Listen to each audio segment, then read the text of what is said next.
Si hablaba, moriría. Para guardar el terrible secreto del asesinato cometido por su propia familia, una joven sacrificó su propia voz y fingió locura. Pero en la tribu donde se refugió, había un guerrero que podía leer la verdad en su corazón, aunque no pudiera oírla. Ese guerrero, para salvar a la mujer que amaba, se vería obligado a cometer la mayor traición de su vida. El mundo de Elara transcurría entre los fríos muros de piedra del puesto de gobierno colonial de su padre, bajo una falsa atmósfera de orden. Elara, de 19 años, con su cabello rubio y ojos azules, era el único brillo en este sombrío mundo. Pero esta luz fue testigo de una oscuridad inmensa. Su hermano, Julian, mató a Nila, la hija del jefe Zuri, de la tribu vecina que estaba en el puesto para un acuerdo comercial, en una pelea donde perdió el control. Elara fue testigo de los últimos segundos de ese horrible momento, la sangre en el cuello de Nila y el terror en el rostro de su hermano. Lord Silas, su padre, olió inmediatamente el desastre político. Si el asesino de Nila salía a la luz, la ira de toda una tribu caería sobre su reino. Lord Silas ideó un plan aborrecible para proteger a su hijo, Julian. La única testigo era su propia hija, Elara. «Si dice la verdad, moriremos todos», dijo. «No podemos culparla, eso iniciaría una guerra. Pero una demente no puede testificar». Ordenó a Elara que asumiera el papel de enloquecida por el shock. Si desobedecía, su padre no dudaría en matarla a ella también. Elara, destrozada bajo el peso del crimen de su hermano, decidió sacrificar su cordura. A partir de ese día, Elara no habló, solo reía, lloraba, murmuraba y miraba al vacío. Su familia declaró que había enloquecido por el shock. Cuando la tribu Zuri encontró el cuerpo de su hija Nila, se estremeció con gritos de luto y venganza. Lord Silas viajó de inmediato a la aldea de la tribu Zuri, llevando consigo a su hija Elara, supuestamente muda, como un regalo por daños. Su objetivo era ofrecer a Elara como expiación, encubrir el crimen y proteger su reino. Zuri era un jefe cruel y severo. Miró a Elara. Solo había fuego de venganza en sus ojos, pero Elara, dejando a un lado el miedo, comenzó a registrar en silencio el luto y la furia de la tribu bajo su máscara de locura. La presencia de Elara en la tribu Zuri era más una maldición que una invitada. La chamana de la tribu, la ambiciosa Zola, afirmó que su espíritu demente invocaba al asesino de Nila. Elara fue encadenada a un árbol, y nadie tenía permitido acercarse a ella. Todos los que la miraban estaban llenos de ira y miedo. Sin embargo, en la multitud, había un par de ojos que la miraban de manera diferente. Pertenecían a Kellen, el hijo del jefe Zuri y el guerrero más talentoso de la tribu. Kellen ardía en deseos de vengar a su hermana Nila, pero al mirar a la chica loca, no veía a una asesina, sino a un alma torturada. Kellen desobedeció a su padre y comenzó a observar a Elara en secreto. Él era un rastreador. Leía la verdad en la tierra, en el viento y, lo más importante, en los ojos. Se dio cuenta de que Elara estaba protegiendo su máscara de locura. Notó que ella esquivaba las piedras en el suelo y que podía orientarse por el sonido más pequeño. Una demente no podría tener tanto control sobre su entorno. Una noche, Kellen se acercó a la empalizada con su antorcha. No la reprendió como los demás. Le miró a los ojos y susurró en voz baja. «¿Conoces al asesino de Nila?» Elara no oyó las palabras, pero sí oyó el cansancio y la esperanza en la voz de Kellen. Levantó la cabeza. Sus ojos se clavaron en los ojos de Kellen. Este iba a ser el juego más peligroso de su vida. Elara no podía hablar, pero podía usar la capacidad de lectura de Kellen. Con sus ojos asintió. Sí, conocía al asesino. La sospecha en los ojos de Kellen se convirtió por un instante en admiración. Pero esta era una alianza peligrosa. Kellen había decidido proteger a una extranjera que conocía la identidad del asesino de su hermana y de su madre. Kellen sabía que la madre de Nila, la chamana Zola, y su hermano Julian conspiraban contra Elara. Zola, la mayor aliada de Kellen, estaba presionando al consejo para que Elara fuera sacrificada. Kellen, para ganar tiempo, decidió someter a Elara a una prueba de la verdad. Esta prueba consistía en identificar correctamente las hierbas curativas más valiosas de la tribu. Zola, considerándolo un insulto, estaba segura de que Elara fracasaría en esta difícil tarea. Elara era muda, pero su genio estaba intacto.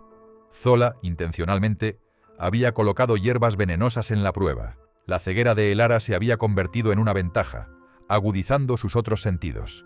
Aunque no podía ver con los ojos, sintió el olor, la textura y la energía que emanaba de cada hierba. Cuando comenzó la prueba, separó sin dudar las hierbas venenosas, señalando a Kaylen que una de ellas había contaminado a las demás. Elara superó la prueba a la perfección. Este fue el primer paso hacia el fin de Zola. El éxito de la prueba consolidó la confianza de Kellen en ella. Sin embargo, una noche, Elara le reveló a Kellen el asesinato de Nila y el papel de Julian mediante dibujos y señales. En un pequeño trozo de piedra, dibujó que la persona que sostenía la lanza de Nila era Jabari, el guerrero de mayor confianza de Kaylen. Kaylen se quedó en shock. Jabari era el amante secreto de Zola y su cómplice. Kaylen sintió que un gran peligro se acercaba. Jabari, que ya los estaba vigilando, vio la genialidad de Elara al revelar inadvertidamente su traición. En el instante en que Elara dibujó el rostro de Jabari, comprendió la magnitud del peligro. La pieza de hueso que le arrojó a Kaylen le permitió a este último tomar la daga que Jabari había dejado caer. Ambos huyeron por los pasadizos secretos del cañón, perseguidos por los guerreros de Jabari y Zola. Ya no eran el hijo del jefe y una esclava muda, sino guerreros de la misma causa. Todo el hielo en el corazón de Kaylen se había derretido, dando paso a un amor inquebrantable por el coraje de Elara. Durante su vida como fugitivos, Kaylen le contó la investigación que su padre había llevado a cabo en secreto para encontrar al asesino de Nila. Mi padre encontró las huellas de Julian, el hermano de Elara, en la escena del crimen, no las de Nila. Jabari estaba ayudando a encubrir el asesinato. Elara, por su parte, recordó las notas de laboratorio de su padre. Necesitaban encontrar la lanza original con la que se había matado a Nila. Elara convirtió su ceguera en fuerza una vez más. Escuchando las vibraciones de la tierra, sintió un hueco oculto bajo el suelo, cerca del área de luto de la tribu. Lo que estaba enterrado allí era la única prueba que devolvería la memoria a la tribu. Kaylen y Elara regresaron en secreto al área.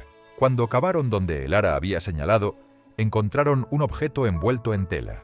Era la daga ceremonial tradicional de Nila, perdida, grabada con el símbolo de la tribu. La daga estaba cubierta de sangre seca y tenía la huella digital de Julian firmemente grabada. Este era el arma real y la prueba concreta de que Julian, el hermano de Elara, había cometido el asesinato. Pero justo cuando tenían la prueba, se escuchó una voz desde las sombras. «Te encontré, Elara». Era Julian en persona. Había regresado para ocultar su crimen una vez que terminó el luto de la tribu. Julian estaba de pie frente a Kaylen y Elara, con un rifle en la mano. Su objetivo era tomar la daga, eliminar a los dos testigos y encubrir el crimen para siempre. Kaylen rugió de furia al ver al asesino de Nila. «¿Mataste a mi hermana por esto, Julian?» Julian respondió con una sonrisa fría. «Esto fue solo el comienzo. Era necesario para proteger el honor de mi padre». Justo cuando Julian iba a apretar el gatillo, apareció otro grupo de guerreros desde la profundidad del bosque. Jabari y los hombres leales a Zola. Jabari había elegido el momento justo para traicionar a su hermano. Una guerra de 3 frentes había comenzado. Kaylen luchaba contra los hombres armados de Julian, mientras esquivaba las flechas de Jabari. La batalla fue sangrienta y cruel. Los hombres armados de Julian acorralaban a los guerreros de la tribu. Kaylen, en un momento de distracción, fue herido por Jabari con una lanza por la espalda. Cayó de rodillas. Mientras Jabari sonreía triunfante, Elara hizo un último movimiento. Recordó el humo acre que salía de las cortezas húmedas de los árboles, algo que había leído en las notas de comercio de su padre. Rápidamente encendió un puñado de musgo húmedo y lanzó el humo sobre los soldados de Jabari y Julian. El humo denso y acre cegó la visión y la coordinación de los soldados. Este caos le dio a Kaylen los segundos críticos que necesitaba para sobrevivir. Kaylen se levantó tosiendo. Elara corrió hacia Julian. «¡Julian!», gritó, silenciosamente, para que solo Julian lo entendiera. «Jabari te llamó aquí. Él hizo un trato contigo para matar a Kaylen». Antes de que Julian pudiera entender cómo Elara sabía esa información, Kaylen, con un último ataque, derribó a Julian. Los mercenarios de Julian se dispersaron al ver caer a su líder. Cuando terminó la batalla, Jabari fue capturado, herido, con la prueba de su traición. Elara, mientras intentaba detener el sangrado del hombro de Kaylen, se enfrentó al jefe Zuri. Se reunió un gran consejo ante la presencia de Zuri. Kaylen, con el hombro herido, expuso la traición de Jabari y el asesinato cometido por Julian. El jefe Zuri se derrumbó al saber que el asesino de su hija, Julian, había sido protegido por su propio hijo, Jabari, y su esposa, Zola. Llegó el momento de que Elara hablara. Kaelen la miró. Ya no era una muda asustada, sino una reina lista para decir la verdad. Elara, tras un largo silencio, habló. Su voz resonó en la plaza. «El asesino de Nila», dijo Elara. Su voz era fuerte y clara por primera vez. «Es este hombre, Julian. Y esta mujer, Zola, con su traición, intentó matar no solo a una hija, sino a todo un reino». Las palabras de Elara calaron hondo en el corazón de la tribu. Zola y Jabari fueron desterrados. Julian fue enviado a su lugar de origen para ser juzgado. Kaelen caminó hacia Elara. La sangre le corría por el hombro. «Tu silencio nos protegió», dijo, «pero tu voz nos salvó». Kaelen le pidió a Elara que fuera su esposa y reina. Ese día, la voz de Elara proclamó tanto su propia libertad como la justicia de la tribu. La inteligencia de Elara y el honor de Kaelen se convirtieron en el nuevo y Sarsilmaz cimiento de la tribu.